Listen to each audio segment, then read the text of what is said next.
Hi friends, कधी विचार केला आहे का आपण कोणतेही काम कसं करतो यामागे आहे विज्ञानाचं गुपित. कार्य आणि ऊर्जा. मी आहे तुमची मराठी लेक्चरवाली. समजा तुम्ही काय केलं, हा मार्कर आहे, ह्या मार्करला काय केलं रे, ढकलून पुढे सरकवलं.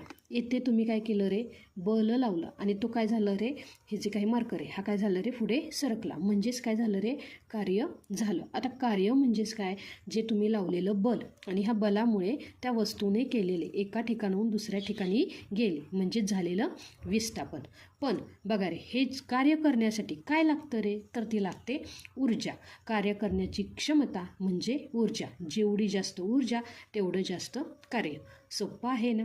म्हणूनच सकाळी नाश्ता केला की आपल्या शरीरात ऊर्जा येते आणि आपण खेळू बागडू शकतो, अभ्यास करू शकतो. ऊर्जा हीच जीवनाची शक्ती.